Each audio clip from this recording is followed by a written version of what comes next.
नमस्कार, स्वागत आहे तुमचं टेस्टी चव विथ कवितामध्ये। तर कैरीचा हंगाम आता जवळपास संपत आला आहे। यानंतर थेट पुढच्या उन्हाळ्यातच कैरी आपल्याला भेटतात।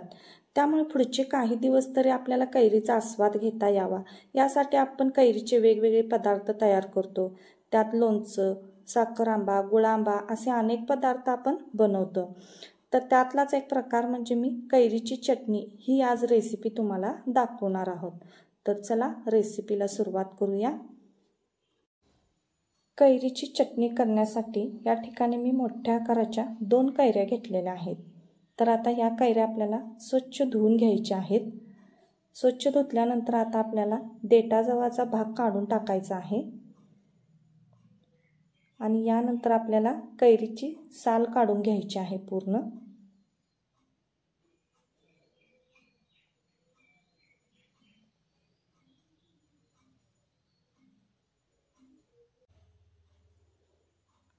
तर या कैरीची थोडी साल जाड आहे। तर आता आपल्याला याची बारीक काप करून घ्यायचे आहेत। तर आता मी सर्व आंब्याचे काप करते।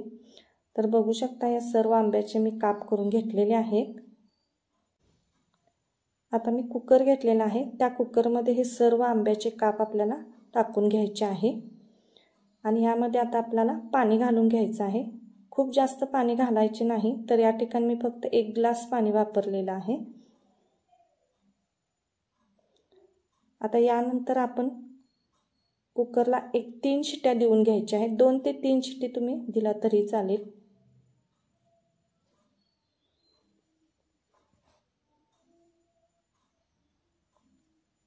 तर बघा आता कुकर थंड झालेला आहे आणि आपली कैरी ही छान शिजलेली आहे। आता आपल्याला याला पूर्ण थंड होऊ द्यायचं आहे, अजूनही गरम आहे।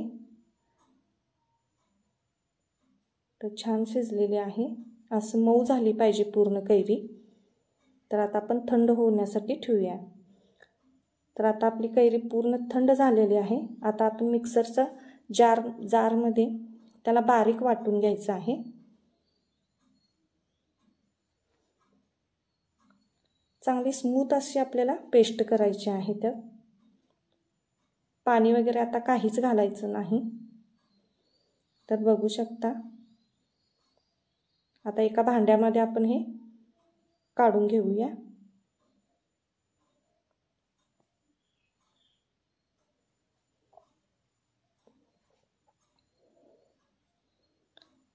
आता गॅसवर मी एक कढई ठेवलेली आहे। तर आपल्याला कढईमध्ये हे आंब्याचा गर सर्व काढून घ्यायचा आहे।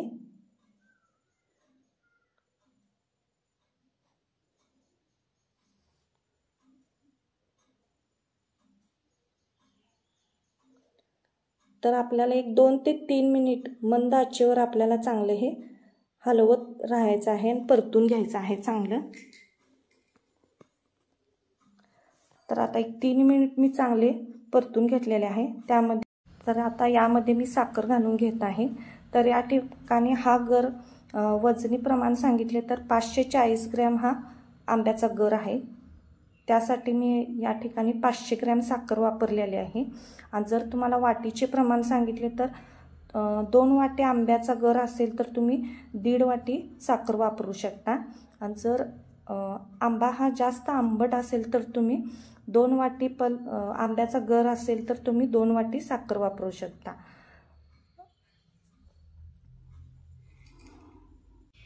तुमच्या आवडीनुसार तुम्ही साखरेचे प्रमाण थोडं कमी जास्त करू शकता। तर आता आपल्याला हे मंद आचेवर आपल्याला एक 5 मिनिट शिजवून घ्यायचं आहे।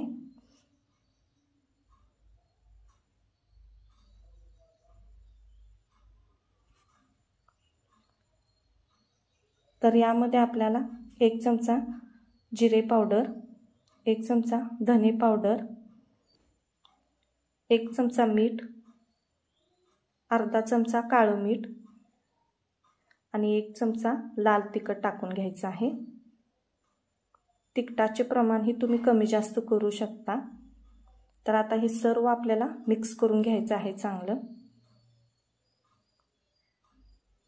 धने व जिरे पावडर तुम्ही 1-1 चमचा घेऊन हलकंसं गरम करून त्याला तुम्ही जाडसर असं चेचून घेऊ शकता।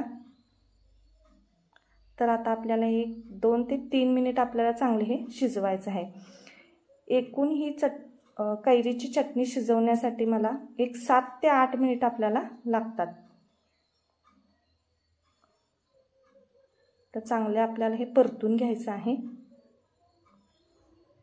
तर बघू शकता आता ह्याच्यावर चांगले असे तर याच्यावर बबल्स यायला सुरुवात झाली आहे, म्हणजे आता हे मिश्रण आपलं आळून यायला सुरुवात झाली आहे।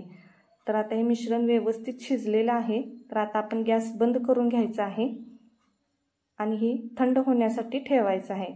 तर थंड झाल्यानंतर स्वच्छ काचेच्या भरणीत झाकण लावून तुम्ही ही फ्रीजमध्ये ठेवल्यास ही चटणी अगदी वर्षभर चांगली टिकते। तर पहा किती सुंदर रंग आणि टेक्स्चर आलेला आहे। तर ही चटणी तुम्ही चपाती, पोळी, भाकरी, भातासोबत किंवा जेवताना तोंडी लावण्यासाठीही खूप छान असे लागते। तर कैरीची ही आंबट, गोड, तिखट अशी चटपटीत चटणी एकदा नक्की करून पहा आणि हा व्हिडिओ तुम्हाला आवडल्यास लाईक करा, शेअर करा आणि सबस्क्राईब करायला विसरू नका। धन्यवाद।